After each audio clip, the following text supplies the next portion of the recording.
आणि यानंतर वळूयात पुढच्या बातमीकडे, ती म्हणजे एखाद्या महिलेकडे कुणबी जात प्रमाणपत्र असेल तर त्या आईच्या मुलाला कुणबी प्रमाणपत्रच देण्यात यावं अशी मागणी आता मनोज जरांगे यांनी केली आहे। एखादी महिला कुणबी असेल आणि ती रोटी बेटी व्यवहार घेऊन मराठवाड्यात येते त्यावेळेस तिच्या मुलाला आरक्षणाचा लाभ घेता का येत नाही असा सवाल जरांगेंनी केलाय।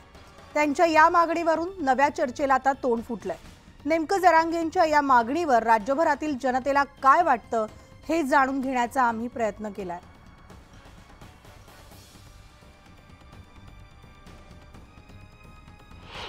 तिथल्या मुली महाराष्ट्रात केल्या जातात, मराठवाड्यात केल्या जातात, विदर्भातल्याही केल्या जातात।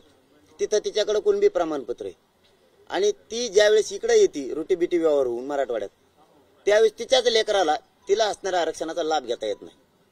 ते द्यायला का प्रॉब्लेम काय यांना? कारण ते तिचे लेकर आहेत।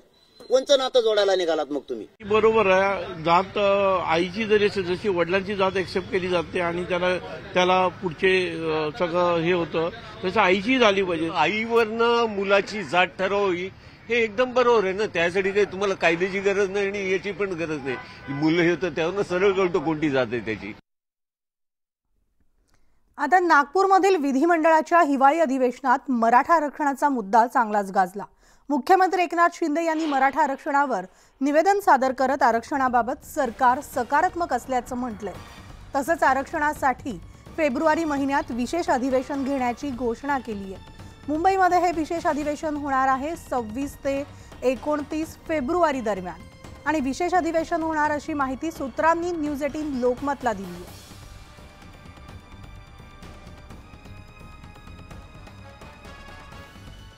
तर छगन भुजबळांनी मनोज जरांगे पाटलांवर पुन्हा एकदा टीकास्त्र सोडलंय। नोंदी संदर्भात तपासलेल्या कागदपत्रांच्या मुद्द्यावरून प्रश्न उपस्थित करून राज्याची लोकसंख्या 12 कोटी असताना 15 कोटी कागदपत्र कुठून आणली असा सवाल भुजबळांनी उपस्थित केला होता। भुजबळांच्या या टीकेला आता जरांगेंनी सुद्धा प्रत्युत्तर दिले।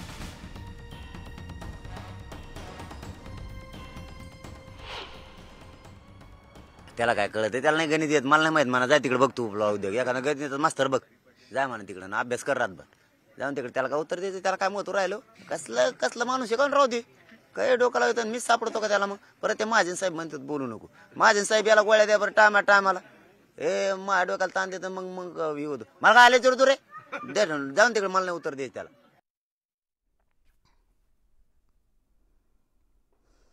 आरक्षणाच्या मुद्द्यावरून सुधीर मुनगंटीवारांनी मनोज जरांगेंना सल्ला दिलाय। संवादातूनच समाधान होतं आणि त्यामुळे संवादाच्या मार्गाने जावं लागेल असा सल्ला त्यांनी दिला आणि मराठा आरक्षणाबाबत सरकार सकारात्मक असून कुणाच्याही आरक्षणाला धक्का न लावता आरक्षण द्यावं ही सरकारची भूमिका आहे असंही त्यांनी स्पष्ट केलंय।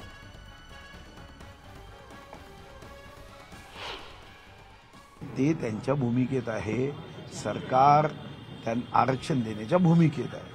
मला असं वाटतं की संवादातूनच समाधान होतं ना।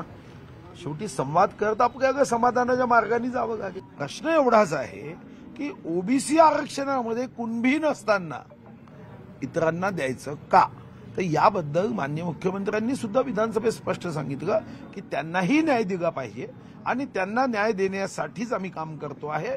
मागच्या कार्यकाळात आपण आरक्षण दिलं, हायकोर्टात टिकवलं। आणि बातम्यांचं बुलेटिनमध्ये एक छोटासा ब्रेक घेऊन लगेचच परततोय। पाहत राहा न्यूज 18 लोकमत।